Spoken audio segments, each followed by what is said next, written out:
hopefully some smooth sailing on our way home to Ithaca. Are you kidding me?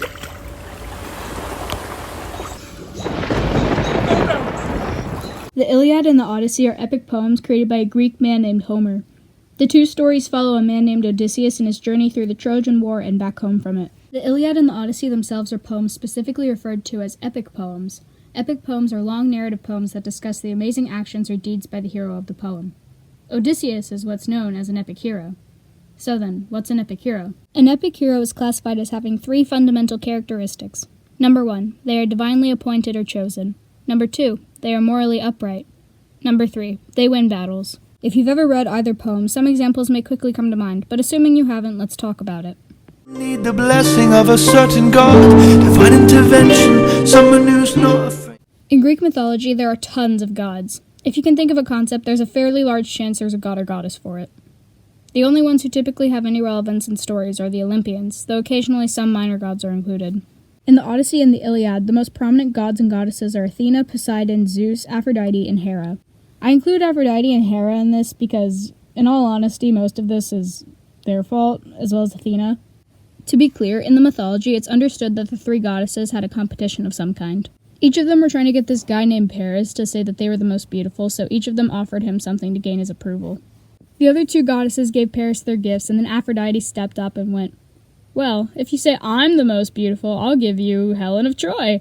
And Paris hears this and is like, "Whoa, actually say less." So he picks Aphrodite and gets Helen, and everything seems super great until Helen's husband is like, "Dude, where did my wife go?" Unfortunately for Odysseus, he has to go fight in this war. He leaves his home in Ithaca and goes to Troy, and he stays there for a solid 10 years. Fortunately for Odysseus, he receives a little bit of help. During his travels, Odysseus receives divine intervention several times. The most recognizable example of this is during the Trojan War, when Odysseus and his men built the infamous Trojan horse, which allowed Odysseus to put an end to the 10-year war with Troy. This is believed by many to be a gift of knowledge from the goddess of wisdom Athena. It was also believed that it was just one of many divine blessings from Athena, who supposedly really liked Odysseus. Near the beginning of the Odyssey, we see Odysseus trapped on an island with a woman named Calypso, with whom he spent 7 years with over the course of his 20-year-long journey. Odysseus had remained trapped on Calypso's island, where his only want was to return home. After some persuasion from Athena, Zeus sends Hermes, the messenger god, to force Calypso to let him leave. Although Athena is the goddess who primarily assists Odysseus, others do on rare occasion. One instance of this is when Odysseus encounters the wind god Aeolus. After meeting him, Aeolus gives Odysseus a bag of wind to help contain the winds of the storm, making it easier for Odysseus to get home. Unfortunately, the plan didn't go very well, as Odysseus' crew had believed there was treasure inside and opened the bag the minute he fell asleep, causing them to be pushed back into the sea and many miles away from home once more. These are just a few of many instances where Odysseus is chosen or assisted by the gods, all of which show that Odysseus does fulfill the first requirement of being an epic hero. This life is amazing when you create with open arms. In the Odyssey, good morals are seemingly very hard to come by, but consider that our current moral standards are very different than they were all the way back in ancient Greece. In ancient Greece, the moral standard consists of qualities such as having courage, honor, humility, wisdom, and hospitality. Even so, morals are kind of shady in the ancient Greek world. The appropriate morals seem to depend on whichever god you're dealing with. There really was no standard. It really came across as people just wanted to be seen a certain way, and that was what was good. Consider that while Odysseus is probably not your idea of a model citizen now, he was then. Besides many acts of courage, Odysseus primarily shows characteristics of loyalty.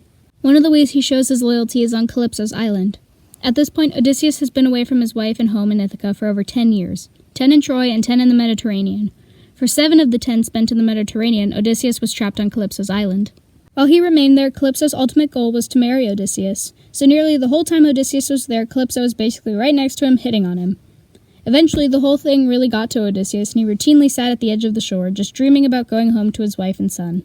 While it's commonly believed that Odysseus had slept with Calypso while on her island, several interpretations of the Odyssey write that Odysseus was assaulted by her. Regardless, throughout his journey, Odysseus routinely shows that his loyalty belongs with his wife Penelope no matter where he goes.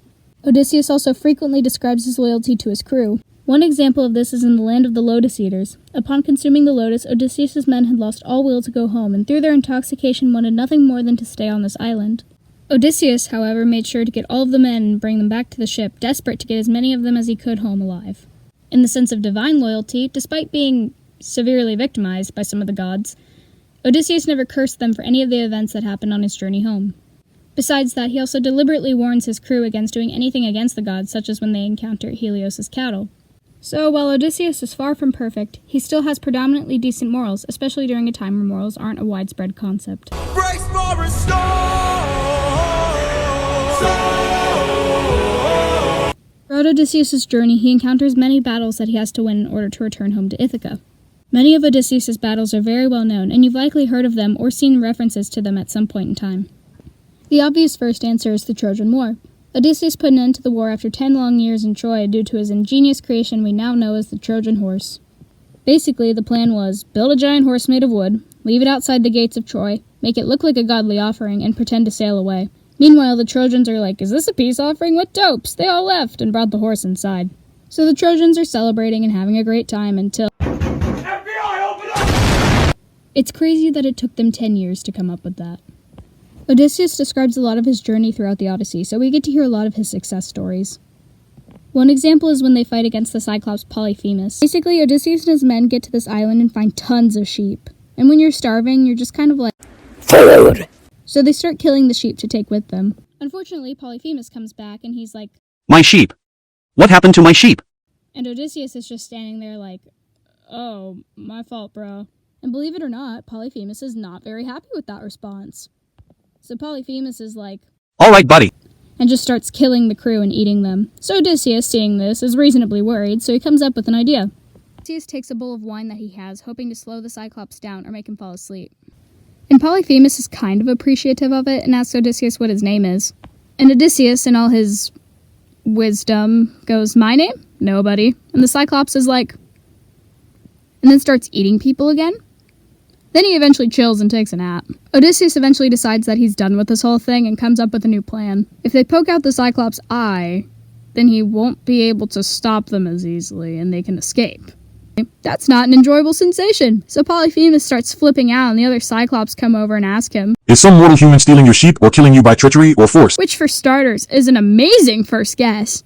But he's like, Nobody is killing me, by treachery not force. and they're just annoyed with him and basically tell him to stop waking them up. My favorite part is that they literally just don't care that his eye is gone or impaled or whatever. Like, yeah, normal Monday night, whatever. Nothing's going wrong here. Everything's fine. Anyway, then Odysseus and his crew grab onto the remaining sheep and tie themselves to their stomachs so that they can escape easier. Besides Polyphemus being confused as to why one of his rams is moving slower, he doesn't really question anything about that. So the crew makes it back to their ship and they're finally able to leave.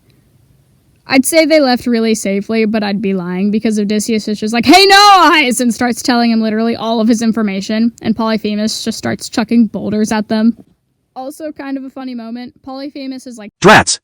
I knew this day would come, a prophecy said that a man named Odysseus would blind me. I always expected he'd be large, a noble man, with enormous power.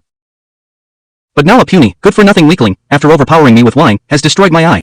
Then Polyphemus starts calling out to his dad, who is very inconveniently Poseidon, and Poseidon hears his son's prayers to basically ruin Odysseus' life, and he's just totally on board with it. But the people who made it back to the boat were alive. Odysseus' final battle in the Odyssey is against the suitors. While he was gone, 108 different guys came into his house and basically just started squatting there, much to the dismay of Penelope and Telemachus, Odysseus' wife and son. After 20 years, the suitors finally decide that they can be mad about it and tell Penelope she has to pick someone, and Penelope tells them that if they win a set of competitions, she'll marry the winner. The suitors are happy about this until none of them can string Odysseus' old bow, a requirement of this competition. Odysseus, who is in disguise, is able to string the bow perfectly, shocking all of the suitors. Soon after, he begins shooting arrows at them and killing them. Between himself, his son Telemachus, and others working alongside Odysseus, all 108 of the suitors were killed, as well as the unfaithful servants and women who were trying to help the suitors. After his countless battles, Odysseus is finally home with his wife, his son, his father, and his great kingdom, Ithaca. And then the son he didn't know he had killed him. I am the monster, rah rah rah.